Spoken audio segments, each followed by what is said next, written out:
عزیز طلباء و طالبات، ہم لوگ سفر نامے پر گفتگو کر رہے تھے۔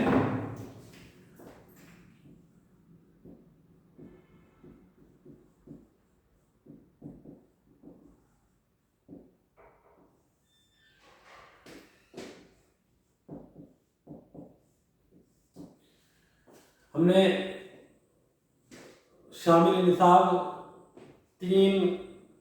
ٹاپکس کو موضوع بحث بنایا ابھی تک، جس میں سفر نامے کو نصاب میں شامل کرنے کے مقاصد پہ بات کی، سفر نامہ کیا ہے اس ٹاپک پہ بات کی، اور سفر نامے کے فن پر بات کی۔ آئیے آج ہم سفر نامے کا آغاز و ارتقا دیکھیں گے۔ سفر نامہ، آغاز و ارتقا۔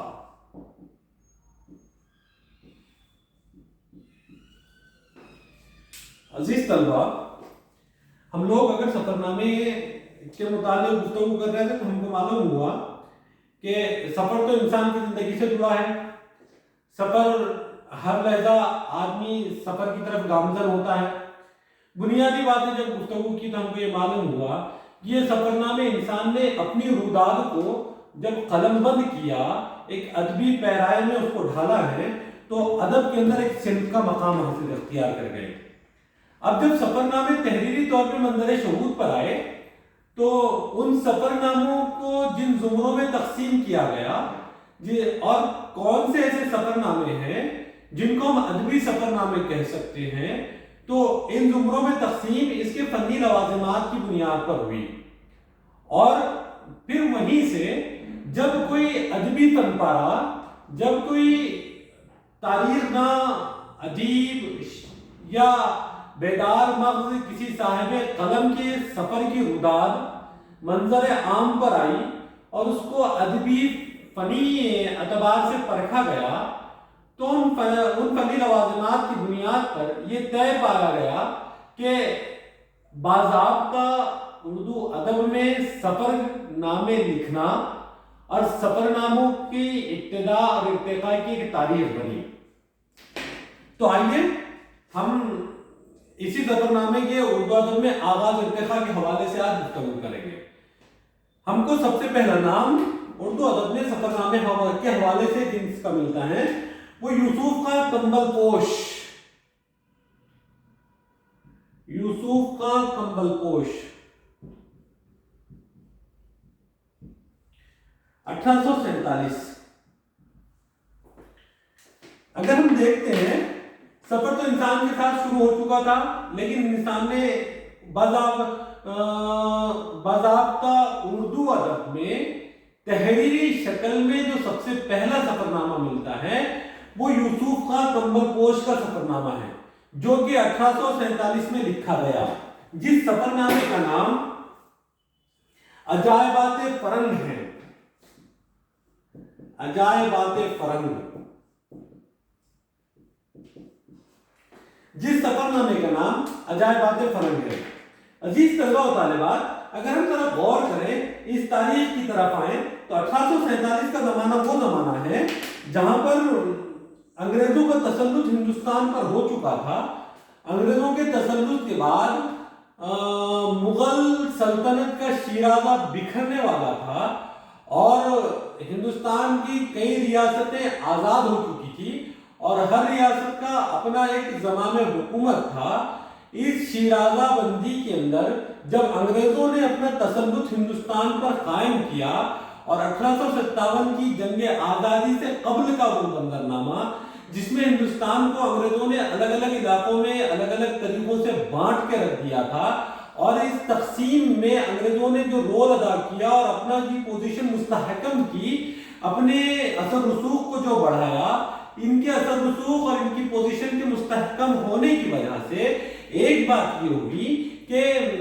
انگریزوں نے جب یہاں پر حکومت کرنا چاہی تو انہوں نے یہاں کی تہذیب، یہاں کا کلچر، یہاں کی زبانوں کو اختیار کیا۔ ہم دیکھتے ہیں کہ کلکتہ کے اندر جان گلکرسٹ کی ایما پر 1800 میں فورٹ ولیم کالج کا قیام عمل میں آ چکا تھا۔ اس کالج کے قیام کی وجہ سے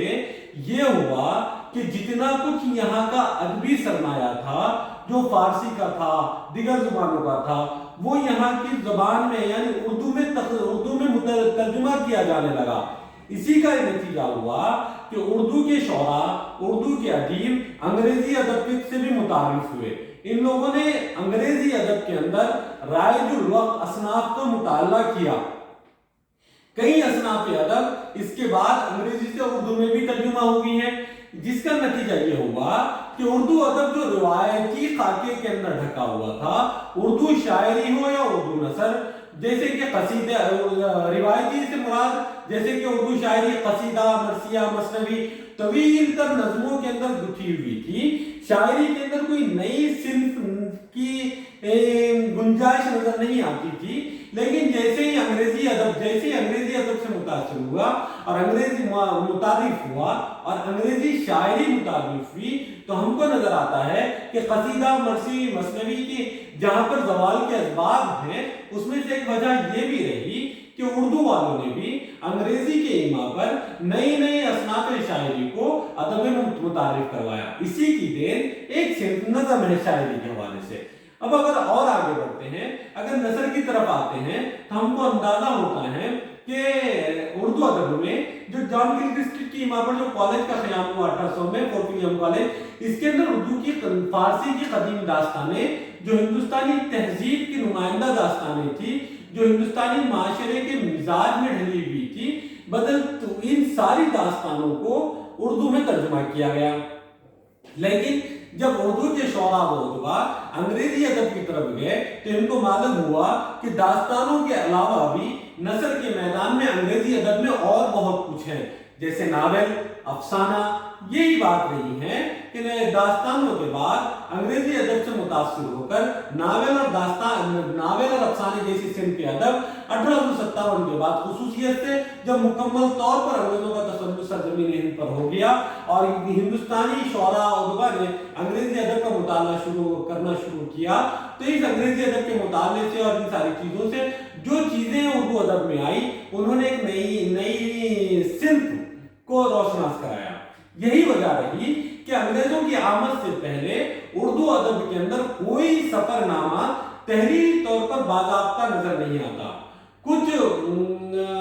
صاحب قلم کی کچھ سفراء کے سفر نامے یقیناً ہیں لیکن وہ اردو میں نہیں ہے بلکہ وہ باضابطہ سفر نامے بھی نہیں ہیں بلکہ ان کی رودادیں ہیں جو ہم کو ملتی ہیں. لیکن باضابطہ کوئی سفر نامہ اگر ہم دیکھتے ہیں جس صاحب قلم کا ہم کو اردو ادب میں سب سے پہلا سفر نامہ ملتا ہے وہ یوسف کا کمبل پوش کا سفر نامہ ہے جو 1847 یعنی انگریزوں کے قریب تسلط 1857 کی پہلے جنگ آزادی سے 10 سال پہلے لکھا گیا. یوسف کا کمبل پوش میں جو ہندوستان کا سفر اور ہماری خوش نصیبی یہ کہ اسی سفر نامے کے اندر ہم کو شہر اورنگ آباد کا بھی ذکر ملتا ہے. تو سب سے پہلا سفر نامہ عجائبات فرہنگ جو اردو ادب کا سب سے پہلا سفر نامہ مانا جاتا ہے تسلیم کیا جاتا ہے اور وہ جو کہ 1847 میں منظر شہود پر آیا ہے. یعنی اردو ادب کے اندر باضابطہ سفر نامے کی تاریخ یوسف کا کمبل پوش کے سفر نامے عجائبات فرہنگ سے ہوتی ہیں. میں یہاں آپ کے سامنے ایک اقتباس قرأت کر رہا ہوں. اس سے اردو سفر نامے کے آغاز اور ارتقاء کے کم و بیش خد و خال واضح ہو جائیں گے. پھر انشاءاللہ ہم اس کے اوپر گفتگو کریں گے. اردو کے قدیم ناموں میں یوسف کا کمبل پوش کا سفر نامہ عجائبات فرہنگ 1847 مولانا شبلی نعمانی کا سفر نامہ روم و مصر و شام سر عبد القادر کا نقش فرہنگ اور محمود نظامی کا نظر نامہ ہے. ان کے علاوہ دنیا بھر کے رنگ کے سفروں کے حالات کے بارے میں بیگم اختر ریاض الدین کے 2 سفر نامے 7 سمندر پار اور دھنک پر قدم ندرت بیان اور دلکش اسلوب کی بنا پر بہت دلچسپ ہیں. خواجہ حسن نجمی کا سفر نامہ حجاز و مصر و شام حکیم سعید کا ماورا البحر اور ممتاز مفتی کا لبیک کے علاوہ ابن انشا کے سفر نامے چلتے ہو تو چین کو چلیے ابن بطوطہ کے تعاقب میں اور دنیا گول ہے. سفر ناموں میں گران قدر اضافہ ہے. ان سفر ناموں کے علاوہ شیخ منظور الہی کا سفر نامہ درد دل احتشام افضل الوی کا سفر نامہ دیکھ لیا ایران جمیل الدین علی کے 2 سفر نامے دنیا میرے آگے اور تماشا میرے آگے، عطاء الحق قاسمی کا شوق آوارگی، مستنصر حسین تارڑ کا سفر نامے نکلے تیری تلاش میں، اور اندلس میں اجنبی اور محمود مرزا کا چند یورپی ممالک کے سفر کے حالات پر مبنی دلچسپ سفر نامے خوشبو کا سفر بھی خاصے کی چیزیں ہیں۔ یعنی یہاں پر جو اردو کے نمائندہ سفر نامے ہیں، جنہوں نے اردو کی باضابطہ اردو ادب میں سفر ناموں کو ادبی صنف کے طور پر متعارف کیا اور اردو سفر ناموں کی تاریخ کو منظم کیا اور ایک روایات کو آگے بڑھایا باضابطہ ادبی سفر نامے کے پیرائے میں، اس کی یہاں پر ہم کو مختصر سی ملتی ہے۔ یعنی یوسف خان کمبل پوش سب سے پہلے سفر نامہ نگار، اس کے بعد مولانا شبلی نعمانی کا سفر نامہ مصر و شام، سر عبد القادر کا فرنگ اور محمود نظامی کا نظر نامہ، یہ ایسے بنیادی سفر نامے ہیں جو 1857 سے لے کر 1947 کے درمیان میں لکھے گئے، اور ان سفر ناموں نے اردو ادب میں اور ان سفر نامہ نگاروں نے، جس میں علامہ شبلی نعمانی کا نام سر فہرست ہے، جنہوں نے سفر نامے مصر و شام جو تحریر کیا، تو ہم ان کے سفر نامے کا مطالعہ کریں تو ہم کو اندازہ ہوگا کہ یہ سفر نامے مصر و شام صرف ایک سفر نامہ نہیں، بلکہ ان کی اپنی سفر کی روداد نہیں، بلکہ اگر اس وقت ہم مولانا شبلی نعمانی کے سفر ناموں کے ساتھ سفر کرتے ہیں، ان کے لفظوں کی گہرائی اور گہرائی کی طرف جاتے ہیں، تو ہم کو معلوم ہوگا کہ جس وقت مولانا ان سفر ناموں کو تحریر کرتے ہیں اور قاری جس وقت اس کا مطالعہ کرتا ہے، تو یوں سما بنتا ہے کہ مانو ہم بذات خود مصر کے اندر ہیں۔ مصر کا آج سے 100 سال پہلے کا مصر، 100 سال پہلے کا شام ہماری نظروں کے سامنے موجود ہے۔ وہاں کی تہذیب، وہاں کی تاریخ، وہاں کی کلچر، وہاں